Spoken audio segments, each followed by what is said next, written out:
been selling my soul, working all day, overtime hours for bullshit pay, so I can sit out here and waste my life away, drag back home, and drown my troubles away. Okay.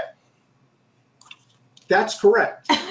Well, I mean, the song's pretty apolitical. I know there's that one line, maybe we'll get to it, where he talks about somebody being heavyset in 5'3" or something.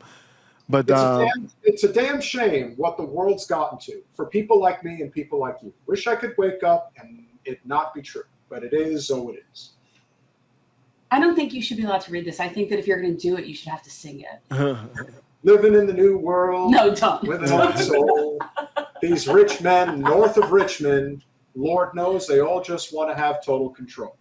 Want to know what you think, want to know what you do. And they don't think you know, but I know that you do. Because your dollar ain't shit and it's taxed to no end. Because of rich men north of Richmond.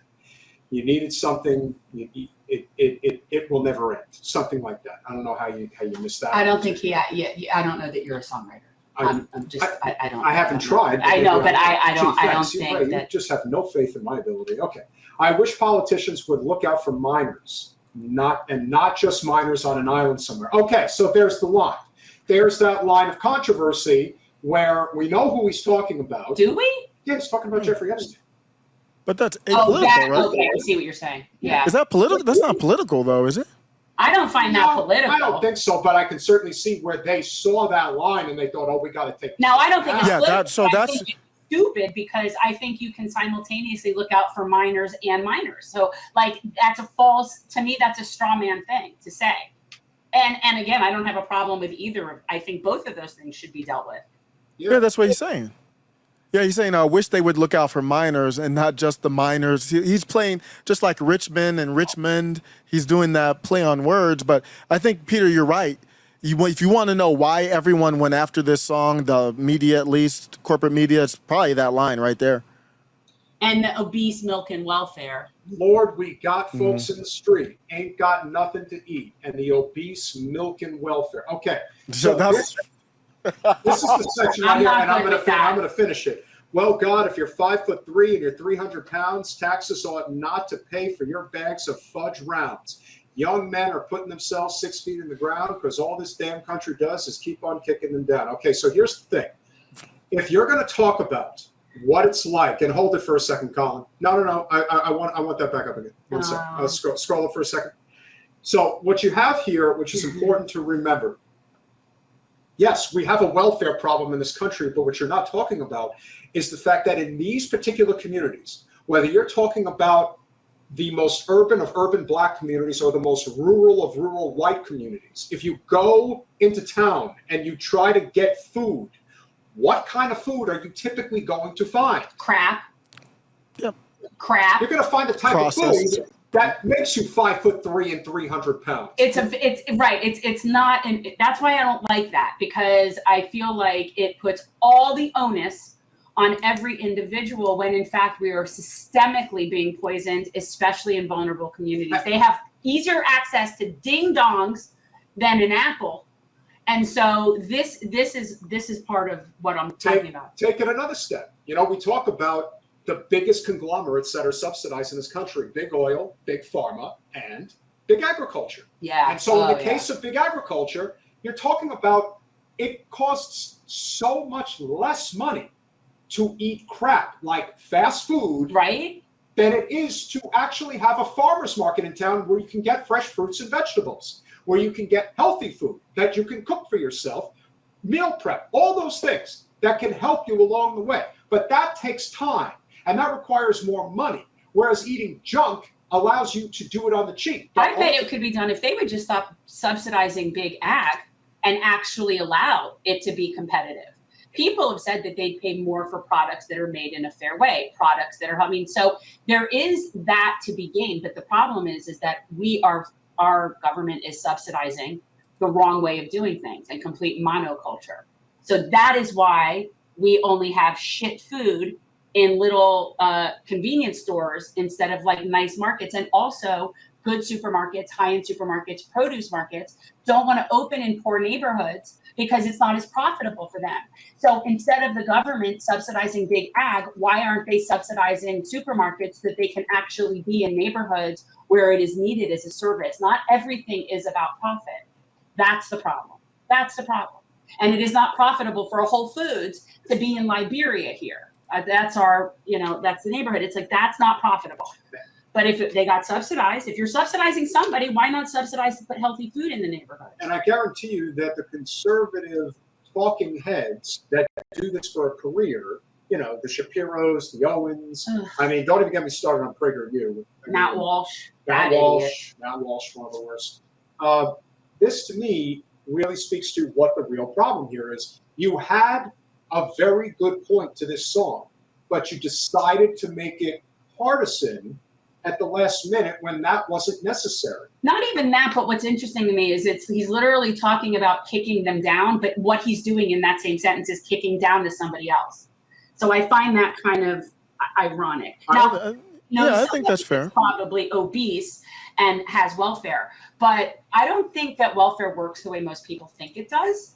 And it isn't that way. Like, I don't think it works that way. And yes, I think that obesity is a huge problem in these communities because of lack of healthy food, lack of education, lack of healthcare.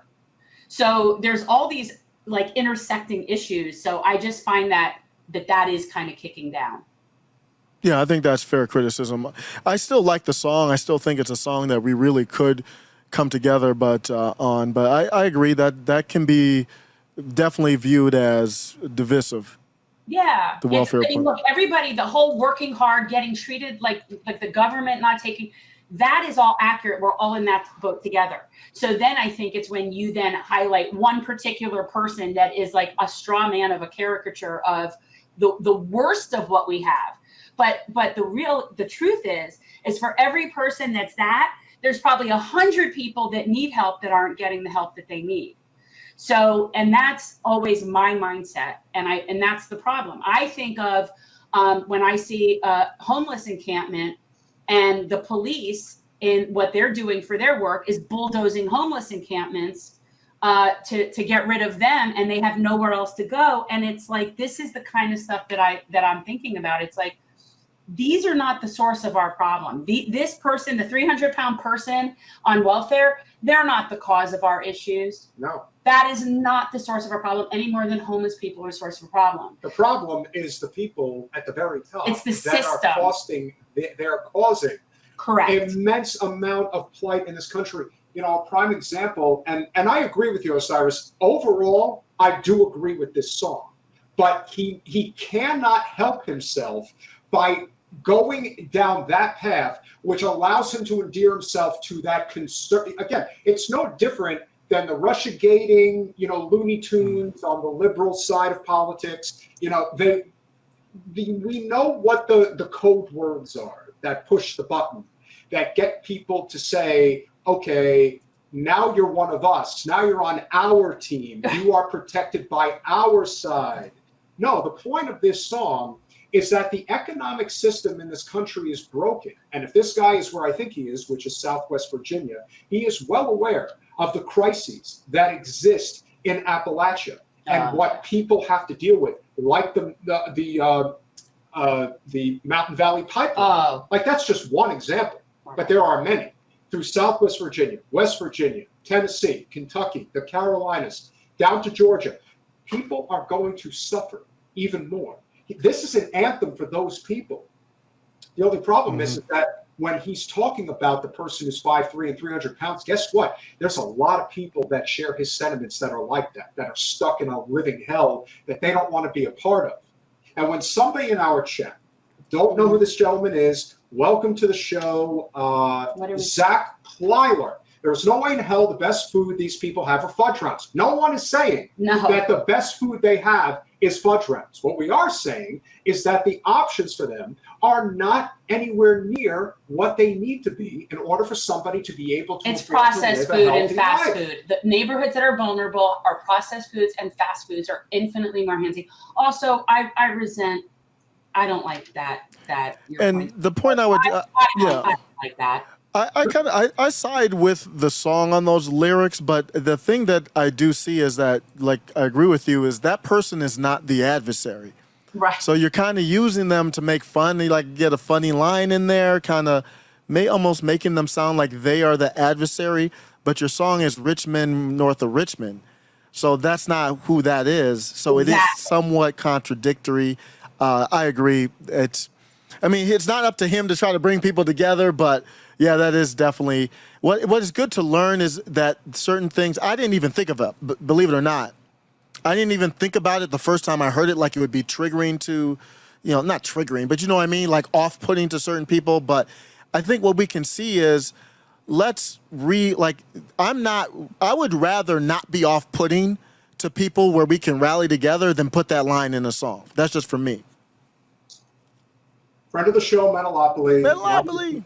Mocking the poor. He said that we have people on the streets with nothing to eat, correct, while the obese are milking welfare. Again, how much do you actually think that welfare is made up by the poor compared to, let's say, corporate welfare? If we're really drop in the bucket, if you're really trying to measure what this actually is. And aid is going to the wrong people, but the obesity factor, it's just, why point that out at all? Like, what does that have to do with anything? Are you just assuming because someone's obese that they don't need food or that they're not really hungry or that they just make poor life choices and so we should judge them and not help them? Like, what's the point of pointing out that someone's obese? I just don't see the point of that. And one thing I will say, Metalopoly, and to Mr. Plyler and anybody else who does lean libertarian when it comes to their economic drive, their consistency and things like that.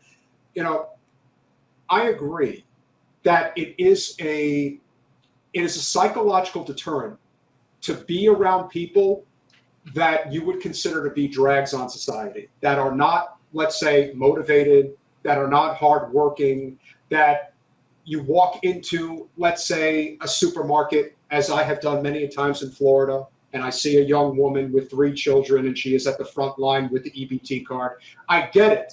I get this mindset of we don't want people like this in society. We want a more functioning society. Well, I can assure you that there will always be people like that who will exist, but they will be a lot less so if we had a system that actually worked for the people and not for mega corporations. If that were the case, those circumstances would be far and few between, and I can assure you that we would live in a society much more so where people would only get mocked for not working.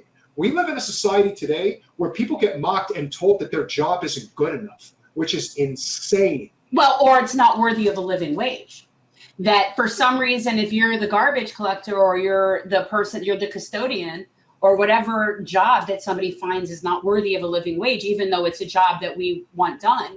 But so when I think about people bitching about welfare, well, where are you on the living wage issue? Because we have a situation where it actually makes sense for people to collect welfare over getting a job. That's not them. That's a system problem. Okay. They're not able to make a living wage. Why don't we have a federal jobs guarantee? And then you'd have a living wage. And then you wouldn't even have to enforce a living wage.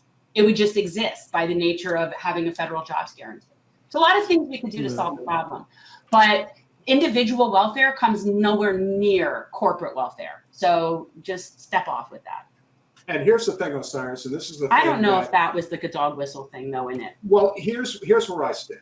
Every state north of Richmond was in the Union. Again, when somebody says Rich Men North of Richmond, there is and again, historical reference. You have to know that there is a little bit of a hidden message there. It just is. Now, is it overt? Maybe not. But what is the message, though? Because I think it has historical connotation.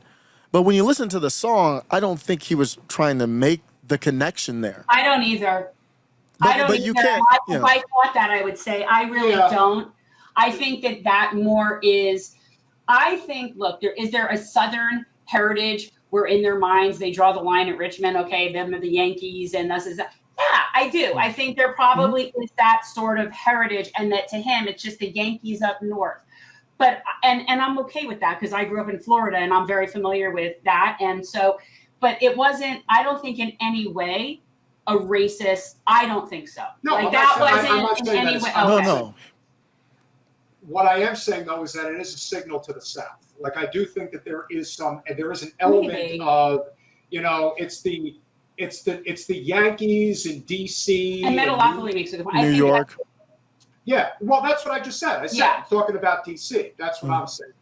And so I do think that is an element of what is being discussed here. But overall, if you're asking me, do I give a thumbs down or a thumbs up to Mr. Anthony's song? I'll give it a thumbs up because the overall message of the song is the system is broken, and it is coming from rural white America who votes almost very consistently Republican, but he is giving that message of, no, it's actually the system, and that includes our side. This isn't if we only just stopped electing Democrats, that would solve our problem. No, we are electing Democrats and Republicans who are bought by the corporate special interests that are running our system to do as they ask. If that is the message, which I think overall is the message. Oh yeah. With a couple of tweaks here and there, that's a message worth getting behind as far as I'm concerned. Thanks for watching. If you want to support our mission to transform politics into service, please like this video, subscribe, follow us on social media, and consider joining our Patreon, where you'll get early access to our interviews as well as other exclusive content. Links are in the description. Peace out.